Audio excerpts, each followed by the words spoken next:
ఆ రోజు కొంతమంది మిలిటెంట్స్ మిమ్మల్ని కిడ్నాప్ చేసి బస్సులో తీసుకెళ్లారు కదా మిస్ అమ్మ.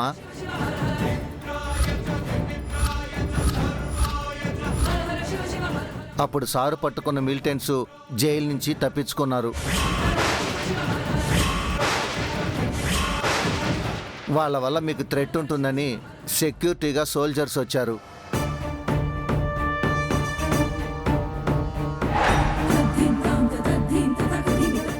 అంటే మనలో ఎవరైనా బయటికి వెళ్తే ఆ తీవ్రవాదులు చంపేస్తారా? అవును, అందుకే అందరూ ఇంట్లోనే ఉండండి. అందరం ఇంట్లో ఉంటే ఆయన వెతికి తీసుకొచ్చేది ఎవరు? సారు కోసం ఒక బెటాలియన్ వెతుకుతుంది మిస్ అమ్మ. వాళ్ళకని కనిపిస్తారో లేదో, నేను వెళ్ళి ఆయన వెతికి తీసుకొస్తాను. వద్దు మిస్ అమ్మ, వాళ్ళు చాలా ప్రమాదకరం. నాకన్నా 100 రెట్లు ప్రమాదంలో ఆయన ఉన్నారు రాథోడ్ అని నీకు అర్థం అవుతుందా?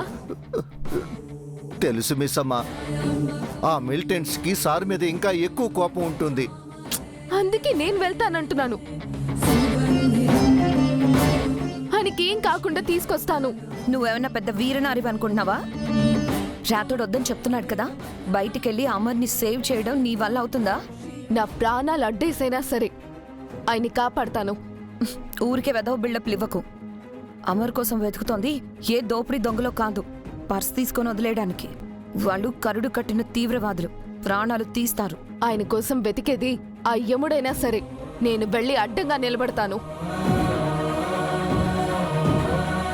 నాకు నీలా పారిపోవడం చేత కాదు మనోహరి, మధ్యలో వదిలేలేను. ఆ రోజు బస్సులో నుంచి దూకేశాననే కదా ఇలా అంటున్నావు? అర్థమైంది కదా, మళ్ళీ ఎందుకు అడుగుతారు? ఆ రోజు పిల్లల్ని కాపాడడానికి అలా చేశాను.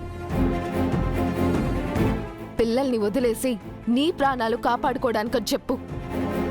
ఆయన నా భర్త, నా పిల్లలకు తండ్రి.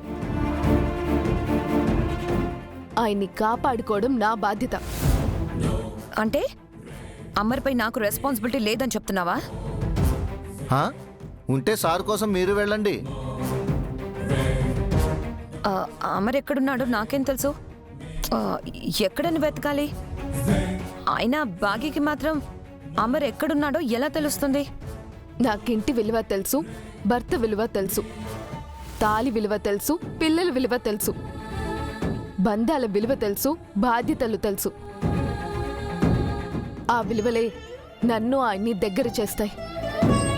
నేను వెళ్తున్నాను రాథోడ్, పిల్లల పైనే ఉన్నారు. నేను ఆయన్ని తీసుకొని తిరిగి వచ్చే వరకు పిల్లల్ని జాగ్రత్తగా చూసుకో. మీరు ఒంటరిగా వెళ్ళకండి మిస్ అమ్మ, నేను మీతో వస్తాను. నువ్వు పిల్లల దగ్గర ఉండాలి రాథోడ్. కొంతమందిని గుడ్డిగా నమ్మలేం, వాళ్ళ స్వార్థం కోసం ఏమైనా చేస్తారు.